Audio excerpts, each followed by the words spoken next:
Namaskar, welcome back to your weekend show, The Media Scan. The AI Impact Summit in Delhi was a remarkable platform to showcase India's immense technical potential. But that was not all. It also provided a space for some thought-provoking and very important discussions and debates related to people and society. One of these debates triggered during the summit was about the need for a ban on social media for our adolescents, whether a ban is the right solution to the problems afflicting these teenagers who are so hooked to social media, and what is the opinion worldwide. We have a special panel of guests, domain experts who will help us understand this sensitive issue. But before that, let us take a look at this quick report.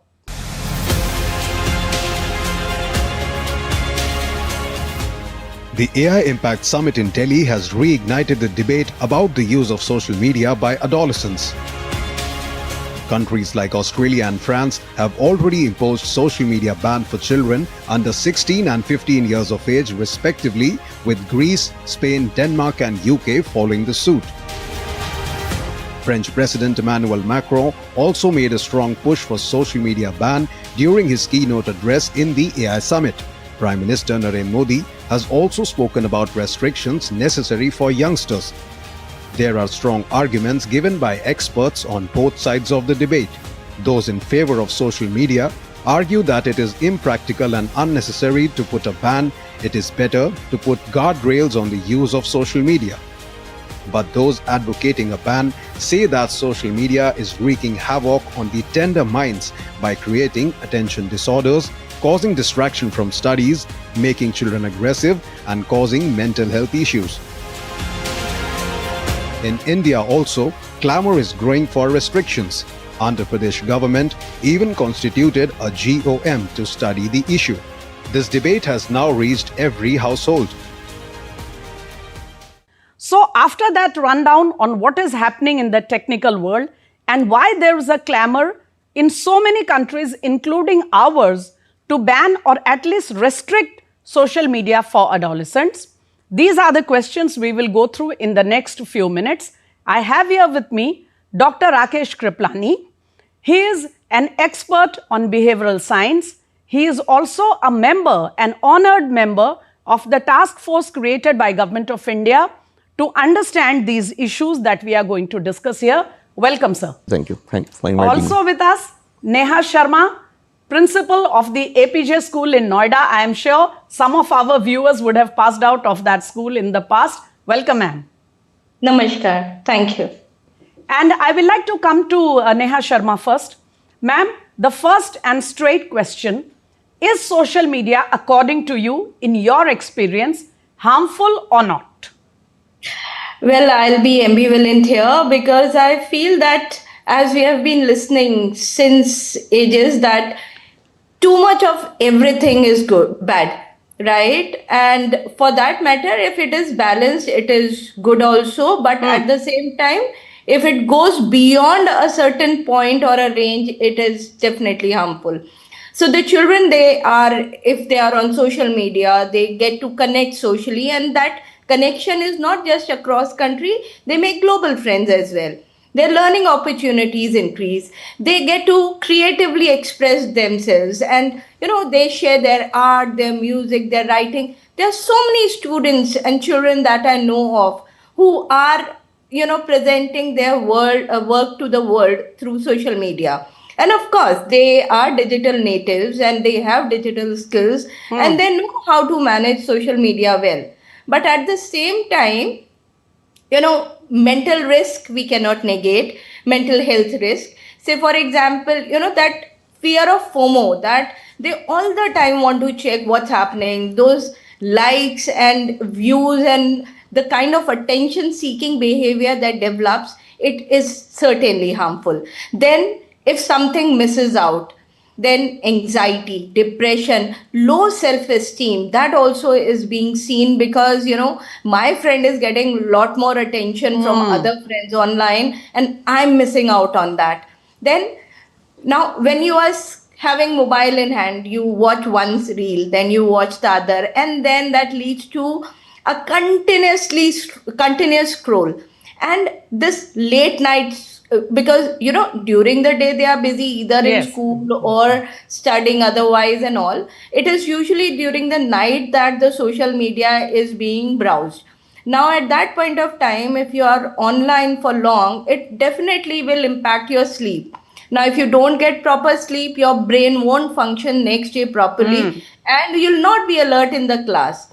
And So Neha Sharma, very straight question, a quick query. Do you think the advantages, or let us say the need for social media, does it outweigh the negative, the harmful effects, or is it the other way around? I think the negatives definitely outweigh the positives, maybe because we are not creating any structure to balance it. If we are able Right. to balance it, then maybe things will be better. Okay. I'll throw that to the expert here with us, Professor Kriplani, and I'm sure the good professor will be able to explain to us. Sir, we see, such a scary reports, from every other week, every 10 days, we find studies conducted worldwide, which show that, all these issues of anxiety and, heightened aggression, and these are issues. And then, of course, there are attention disorder issues. There are so many scary reports which say that definitely, at least at the adolescent stage, social media is wreaking havoc on our children. What is your experience? What is your study of the subject?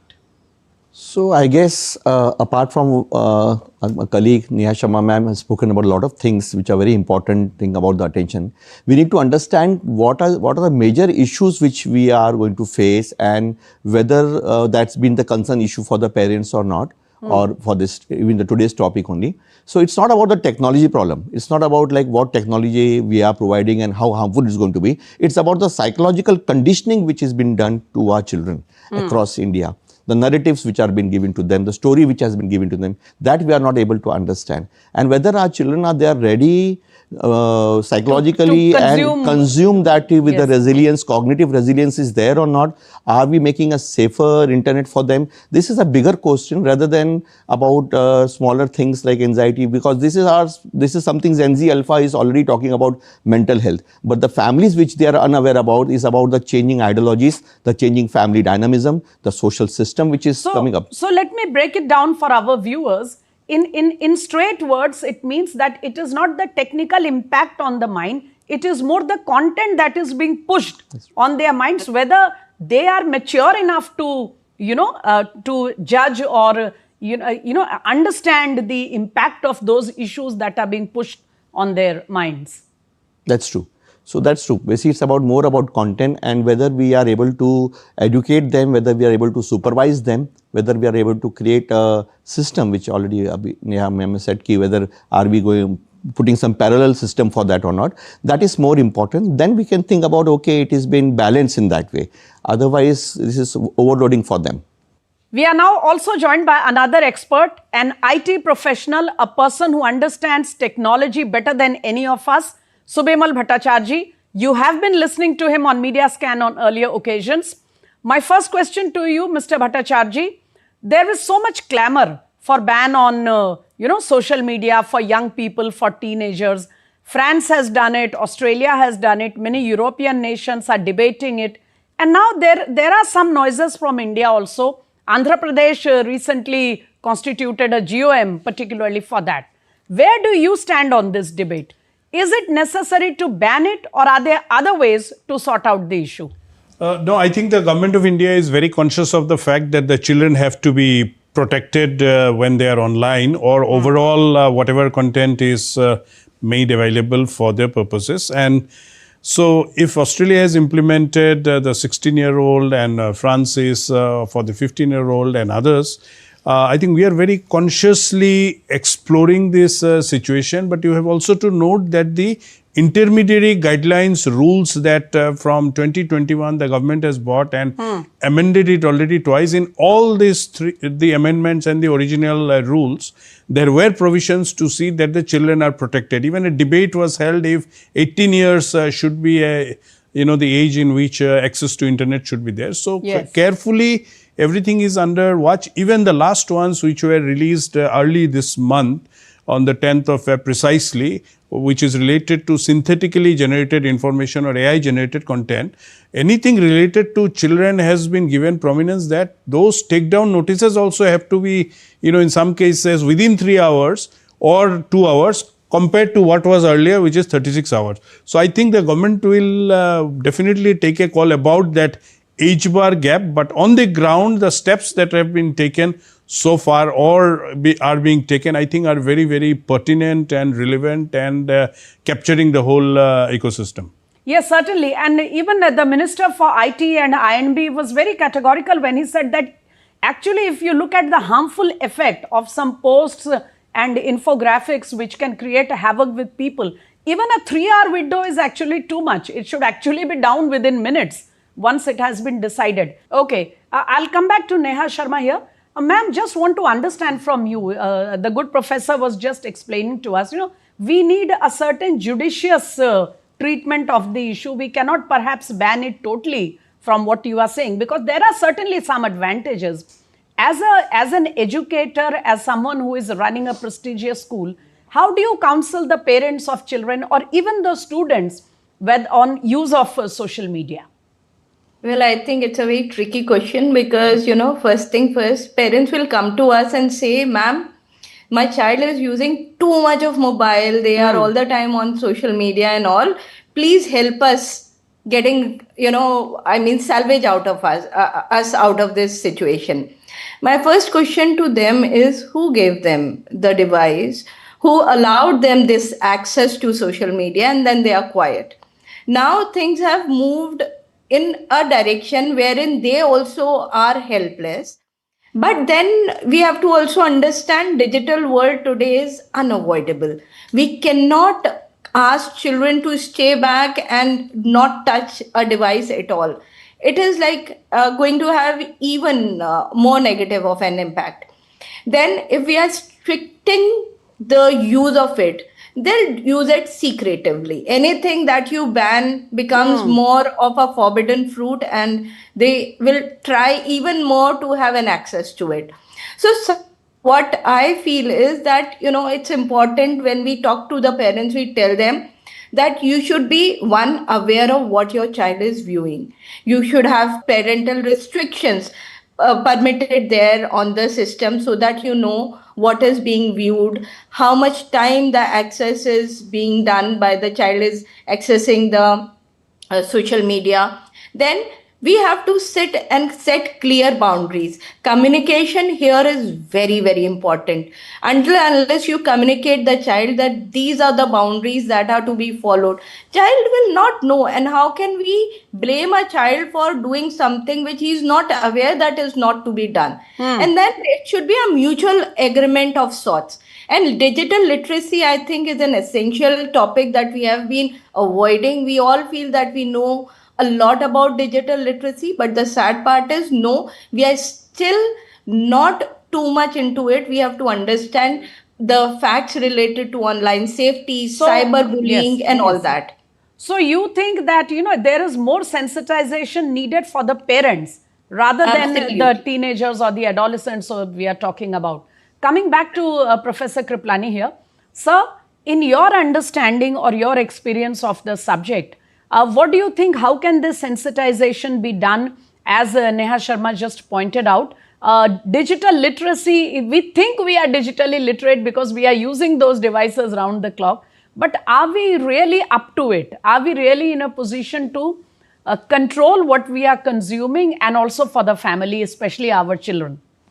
So I don't think we are digital literate now, and the schools are running such program. But we are doing from last 2016 some programs we've been running across India. Okay. And we have been doing for the children, parents and the teachers, training them to understand the cyber psychological concept.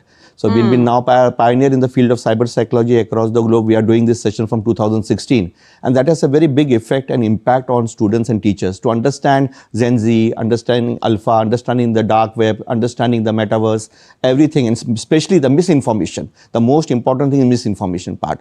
So I think if digital literacy has a proper curriculum, And if there is a committee there in the government now which can come up with a curriculum from first onwards, not sixth onwards, first onwards, talking about misinformation. So slowly, gradually, I think parallelly they can come up with the technology and the resilience together so that we can have lesser negative impact because of any AI or any cyber related problems. I understand. I think, and it's getting younger. I mean, children are getting younger and younger into this. They are getting pulled into it. But just coming, because this is a very interesting subject we've not read so much about, sir, about this curriculum that you are talking about. I mean, what according to you should it entail? What should be the components of that curriculum? So for component, basically for children to make them understand how brain works, like they should understand that before 16.5 years of age, the frontal cortex, which is area, executive function area, which is not developed, they cannot understand right and good and bad. So that is the area they can understand, okay, that's the reason why parents say, okay, you're too small for this thing. So where whatever content they consume before that, so they're not able to understand because their brain is not developed. This is scientific aspect about brain, understanding about mind, understanding about dark web, understanding the features of the mobile where front camera access is there always.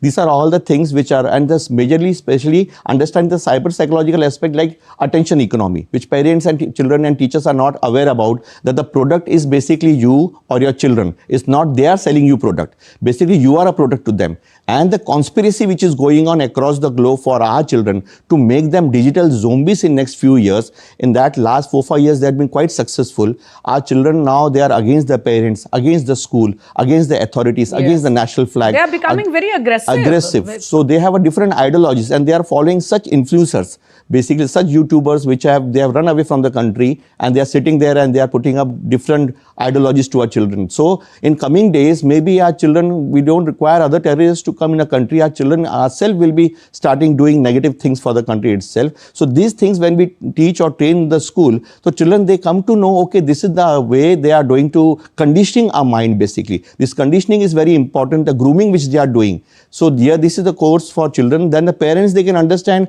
how alpha behave, how Gen Z behave, what are the linguistic differences, the internet language which they can understand of each other. The gap is very big basically. So one is 5G, one is 3G, one is 2G. That is the difference basically. So because we have someone who is dealing directly with the, this age group that we are discussing today, I want to know from Neha Sharma, ma'am. The sir has just explained that there needs to be a curriculum for educators, for parents, and of course, the adolescents.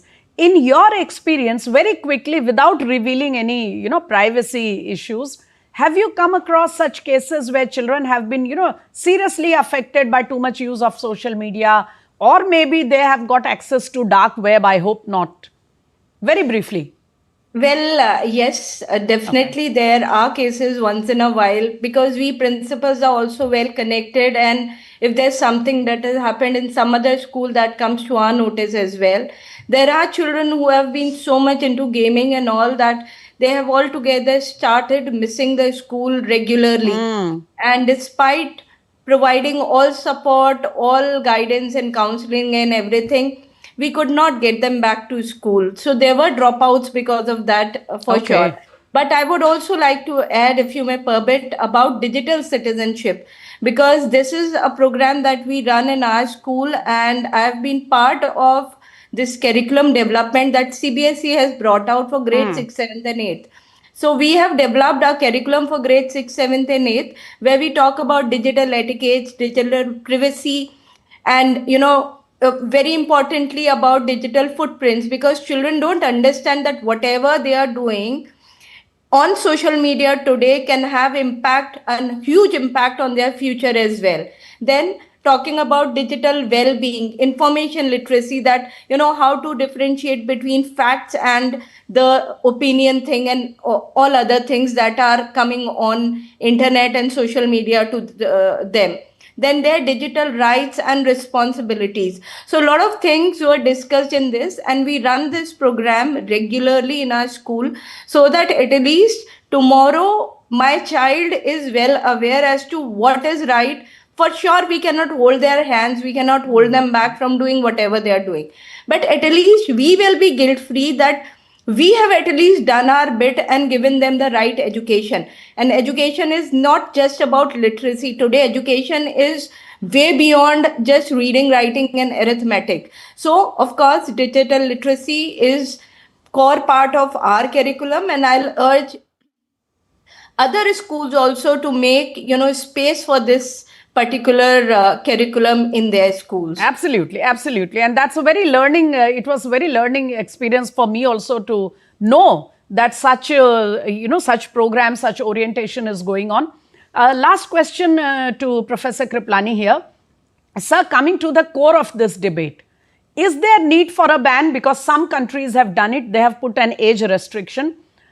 In our country, our Prime Minister included, have advised age-related restrictions and control and judiciousness, but so far there has not been any move to ban social media below a certain age. Where would you stand on this debate? So I think like right from France and UK and China, they have different actions on this particular thing, Australia. So we need to study this thing, what is the impact there basically after doing that particular regulations or control system. We don't have a study yet now, and comparatively we should also have a study here also, which we are already doing now.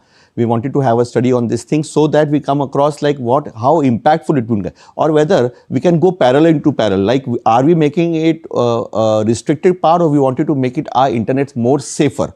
So that is most important. I think the second option will be more better if we go ahead with a proper study along with the government. And in coming days, the comparative study can be done like other countries, what they have done, what we are doing. Directly putting up imposing ban would be a non-scientific and non-evidential part currently situation. So you would suggest, serious guardrails, but just putting a ban like Neha Sharma also said might actually make the children, find ways to do it in a hidden manner, which is not at all advisable for their personality development. But I think at this point, we should listen to what the Prime Minister had to say in one of his conversations when he mentioned this subject. Deepfakes और fabricated content open societies में अस्थिरता ला रहे हैं। Physical world में हम food पर nutrition labels देखते हैं ताकि हमें पता हो कि हम क्या खा रहे हैं। ठीक उसी तरह डिजिटल वर्ल्ड में कंटेंट पर भी ऑथेंटिसिटी लेवल्स होने चाहिए। जैसे जैसे एआई ज्यादा टेक्स्ट, इमेजेस और वीडियोस बना रहा है, वैसे वैसे इंडस्ट्री में वाटरमार्किंग और क्लियर सोर्स स्टैंडर्ड्स की जरूरत बढ़ती जा रही है। इसलिए ये जरूरी है कि ये विश्वास टेक्नोलॉजी में शुरू से बिल्ट इन हो। हमें चिल्ड्रन सेफ्टी के प्रति और अधिक सजग होना होगा। जैसे स्कूल का सिलेबस क्यूरेटेड होता है, वैसे ही एआई स्पेस भी चाइल्ड सेफ और फैमिली गाइडेड होना चाहिए। However, moving ahead on the discussion, Subimal Bhattacharya, from the experience of Australia or France or other European countries, do you really think, there are practical issues involved here? And a lot of people say, what if you ban it legally? It's not going to work. Is it really possible to impose the ban? In very practical terms, I'm asking. In the most, simplest situation, Smitati, you have to realize that in many cases, the parents indulge and give their own mobile phones to the children and all. Yes. Now, in that case, the ban will not work. And this is, I think, something that the society has to take charge. The parents, teachers, all have to understand that, there is a certain reason for which we don't want the children to be all the time having all those every content available on them. And if the parents do that, they themselves break it. In most cases, it is this. So I would think that we have a larger societal issue other than the rules and regulations. And that's where, an outright ban might not necessarily always be the, best situation. I think it creates more fear and then people also try to find ways and means to break it. So there is a certain way of around detoxification and all that has to be done, which Professor Saab has really been working hard on for all these years. So I think that's on a larger national scale, societal scale, we'll have to take up. So we are at the end of the show, and before we wind up, I want to thank Neha Sharma, who's found time on the weekend to join our conversation. Thank you, ma'am. And Professor Kriplani, who shared very valuable perspective and data on this entire issue. We are also thankful to Subimal Bhattacharya, always so gracious to join our show. It is clear, viewers, that a blanket ban at this point is not what our experts have advised. They would rather suggest sufficient guardrails and safeguards which can protect our adolescents from the harmful effects of the issue, but also give them valuable information which we cannot keep away from them at this stage anymore. On that note, it's a wind up on Media Scan for this weekend. Do join us next weekend. Namaskar.